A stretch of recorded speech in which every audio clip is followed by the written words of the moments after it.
What are the current advancements in humanoid robotics? And which trends will shape the industry in the future? In today's episode, we're going to check those out. So stay with us and enjoy. Automation Awakenings, your weekly dose of best practices for logistics automation. Welcome back to another episode of the Automation Awakenings podcast with myself, Matthias Koblitz, and the one and only Oliver Zuchowski. Thank you very much, Matthias. Great to be back in our studio. Yeah, nice to have you. It's been a while, so the 2 weeks stretches feel longer than I thought in the beginning, but I'm happy to be here, and I'm happy that we have a really interesting topic today. Yeah, we are not only in the super future-oriented topic of humanoids, but we will even look further into the future. What are the hot trends that will shape the humanoid robotics, right? Correct. So let's start into it, and let's talk some tech in the beginning.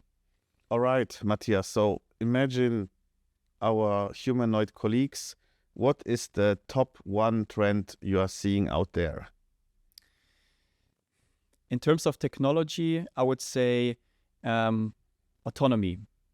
Autonomy is a very important puzzle piece to make humanoids scalable.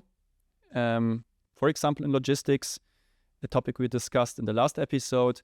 So we need humanoid robots to not only become the Swiss Army knives of logistics, but we also need them to learn on their own, or at least with as less human interaction and support as possible. So we need those robots to become even smarter, and also to define ways or libraries that can be used to train them without making a big effort out of it.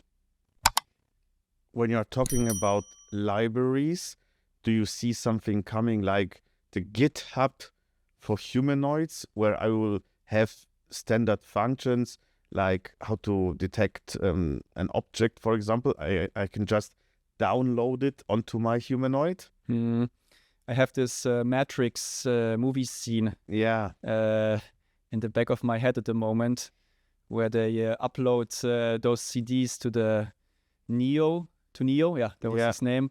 And then he was like this kung fu master after a minute or two. Back to your question. I don't think we're going to have something like a GitHub, but there is already a very interesting development ongoing out there. And that's the large behavior model that is currently being developed by the Toyota Research Institute. That is very similar to the large language models that we know so well, with the difference that it will consist out of human-like behavior snippets, so to say. And these snippets can then be called by the humanoid and used to perform tasks. So that's the vision, and I think it's a very, very exciting vision, because it might boost the level of autonomy a lot. Yes, and it would make it possible to collaborate also on certain functions. Yeah, absolutely. You don't have to develop it from scratch as a company. You can just simply use this large behavior model to connect your humanoids to, and to just make them reuse what is already there or what was created in this model to tackle all sorts of different tasks that are out there. Maybe not the very, very, very specific one, but probably stuff like bend your knee, pick up a carton and place it onto a shelf, this kind of stuff. This would require then also pretty standardized hardware, right? So, or at least like interfaces to be called, like, I don't know, bend or move or... Yeah. So as usual with new tech, you already see some first attempts of standardization, so to say, right? So with such a large behavior model, you exactly rightfully mention interfaces, you mention certain functions that the robot needs to have on board, or certain robots, actuators to be able to perform one of these snippets that it can source from this library. So I think we are already seeing those first steps towards standardization, and yeah, that's a classic one with new tech. Cool. Do you have anything else in this area, or can I tell you my favorite trend? I would put in one more from my side, and that's the trend of superhuman movement. So if you have seen the all new, all electric Atlas by Boston Dynamic, please go to YouTube and check it out. So what we see here is that Atlas is able to do movements that are not possible for us as humans. That we all would love to do. Yes, we would love to do it. And one of these things I would love to do is to turn my torso and my legs into different directions, so I can walk at the same time, look to the back and carry something. So this is what is currently showcased in Atlas, and I think it's gonna become a big thing wherever it makes sense. So humanoids are built for tasks and spaces that we navigate as humans, but of course they don't have to be limited to our range of movements. So maybe certain things can be done way easier, way quicker if you turn your torso into the different direction than your legs. Or only the head. Yeah, or the head is just can spin around like I don't know, like a chameleon. They can also do it, I think. Yeah, with the eyes, I guess. The eyes. Yeah. It's owls, I think. Owls, yeah. Yes. Yeah, that's so cool. You know the owl's head movements. Sure. So yeah, something like this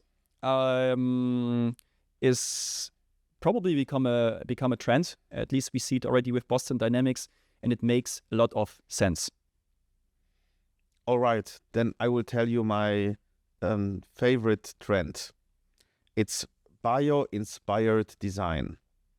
And it's exciting and creepy at the same time. Creepy because I'm sure you've seen the videos from the CES where you had like really human-like faces. Yes. Yeah. You mean those dolls? This dolls with eyes and so on. This is one topic. But what is really exciting, imagine human-like skin. And we know it already today from cobots, which are sensing if you touch them, so they stop, for example, or they move slower. But this human-like skin could also be a sensor for humidity, temperature. Yes. Yeah. Like our skin does. Yeah. And this would enable further really cool cases. Yeah, and it would foster the human-robot partnership as well. It would make them feel more natural, more human-like. And for sure, this must be the target, especially if you want to bring those devices to your households, right? You want them to react to touch. You want them react to heat, to cold, whatever. I think it's an elementary puzzle piece to actually do their job, right? Absolutely.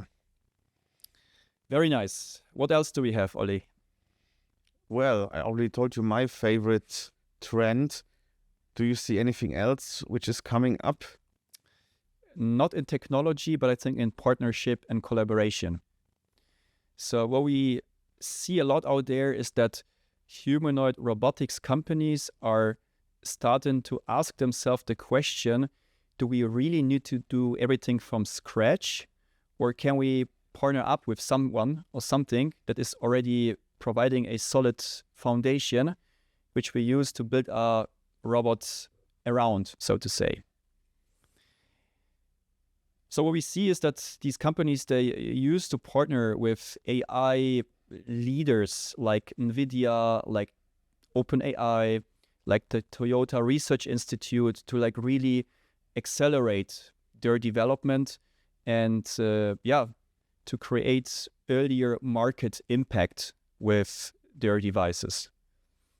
Let me give you an example. So Boston Dynamics, for example, has partnered up with Toyota Research Institute on the large behavior model that we mentioned earlier.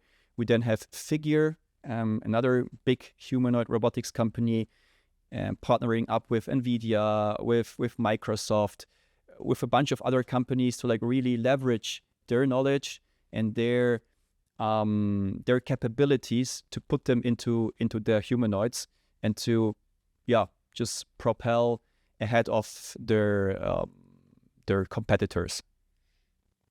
Does this mean that they are building kind of a common foundation of functions which can be shared by with anyone, or in which direction is this going? Where do you see the target of such a collaboration?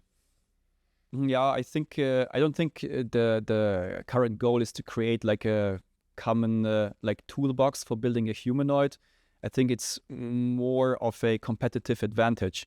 So the better partners you have, and the better software or hardware you can reuse, the quicker you can build great robots, and the quicker you can develop them on, and the faster you can sell them in the end. So I think it's all about gaining the competitive advantage among those robotic companies. So a super powerful collaboration would be, imagine Tesla teaming up with NVIDIA. Yes, that would be interesting to see.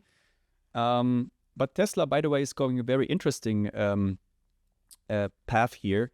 So similar as other robotics companies are partnering up with those AI giants, so to say, and Tesla already seems to be an AI giant. So they are basically reusing their autonomous driving software and knowledge to put it into Optimus.